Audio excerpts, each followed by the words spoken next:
This video was brought to you by Tuner Crush, the world's first automotive-themed match-3 puzzle game featuring multicolored JDM-style wheels. Play Tuner Crush today for free on iOS and Android. After some quick hands-on time with F1 2017 at E3 this year, I was pretty impressed with what I saw, but I wondered if the full game could really deliver on the promises made when the game was announced. I was lucky enough to get an early copy of F1 2017 for review from Codemasters, though I've only had the full game for a few days as of the making of this video, so it won't be a deep dive review, but I'm going to get into my thoughts on some of the major features of the game. By the end, you should have a better idea of whether or not you want to add F1 2017 to your collection. Let's get started. The biggest new feature is the return of classic cars. They were glaringly absent in F1 2016, so the team at Codemasters listened to the fans and brought them back this time around. There are 11 classic cars total, and they include some pretty legendary cars. Of course, Senna is represented, but there's also the extremely dominant Red Bull Racing RB6 in the mix as well. There's also an additional DLC car in the form of the 1988 McLaren MP44. This car is free for anyone who pre-orders F1 2017, but can also be purchased separately as DLC. The classic cars look great and are visually very faithful to the real thing, especially in cockpit view. Though I think the best part about the classic cars is how good they sound. Considering that the current real F1 cars sound pretty boring, which carries over into the game by the way, it's refreshing to hear the roar of these cars recreated authentically.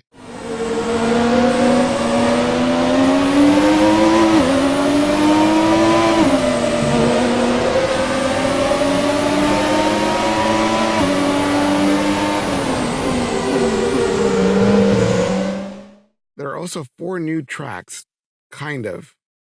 I say kind of because these tracks are shorter versions of Circuit of the Americas, Bahrain, Suzuka, and Silverstone. I appreciate the effort here, but I would have preferred that Codemasters brought back some old F1 tracks that the sport doesn't visit anymore, rather than just give us shortened versions of existing tracks. I mean, who is really asking for that? There are new invitational events which fit into the career mode as almost publicity stunts that your avatar does over the course of the season to gain popularity. In practice, these events are fun game modes like Pursuit, Overtake Mode, Time Attack, and Checkpoint challenges, often done in classic cars. These invitationals do a great job of breaking up the gameplay in a good way over the course of trying to complete a full F1 season.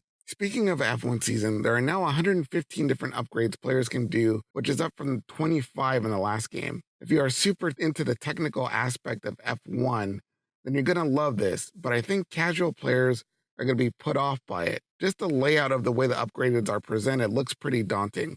Finally, the last major new feature is the addition of female avatars. While I'm glad they finally decided to have female drivers available, since there are several professional female racers in real life, I have to say I'm pretty disappointed in the way this was executed. There are 44 total pre-made avatars to choose from, and only 7 of them are female. That is a pretty terrible ratio. You'd think with a number like 44 total avatars, they would just split it down the middle with 22 men and 22 women. Codemasters list female avatars as a marquee new feature, but to do that, but then have less than 20% of the avatars actually be women, just makes the whole thing come off very badly.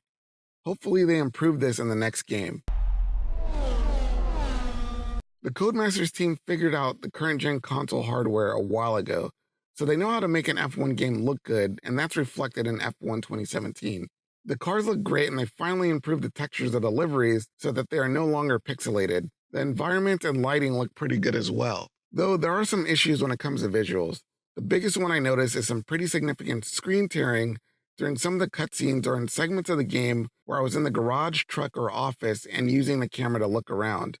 Whenever I'd move the camera, I noticed the screen tearing near the top of the screen.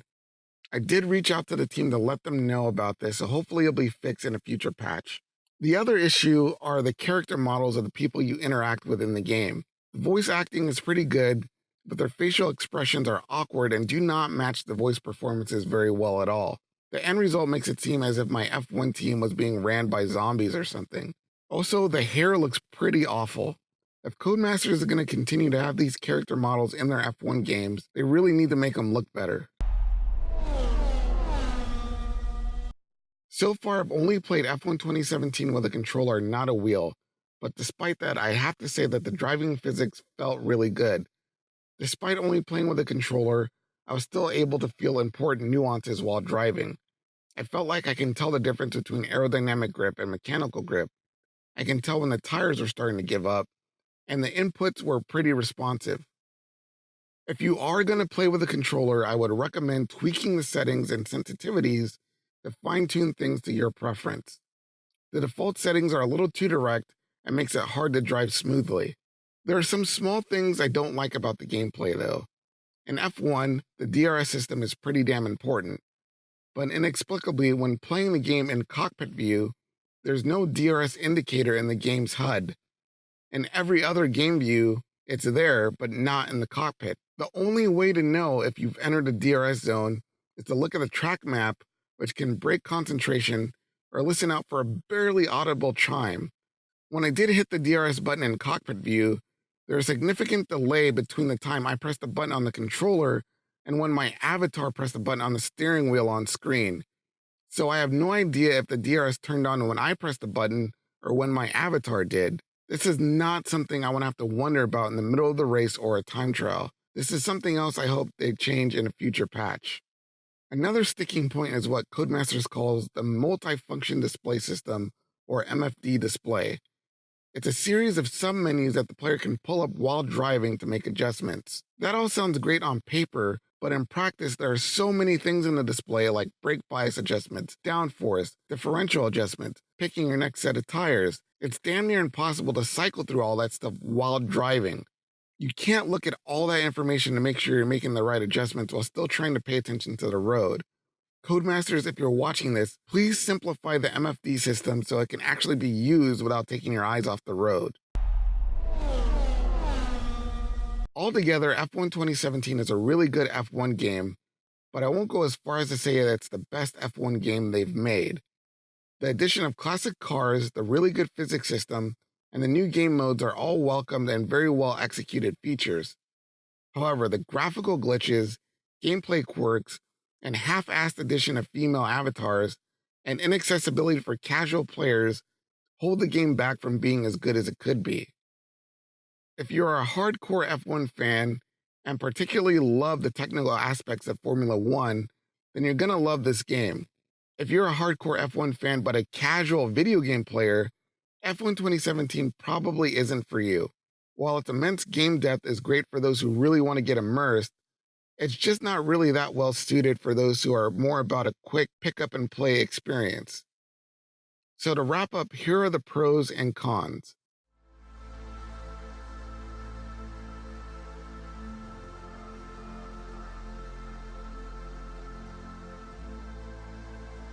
Well, there you have it. Those are my thoughts on F1 2017.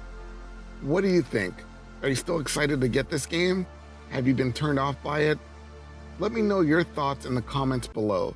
Or you can tweet at us at MotorWorldHype, or you can reach out to us on Instagram, also at MotorWorldHype. Thanks for watching, and for more videos like this, please subscribe to our channel.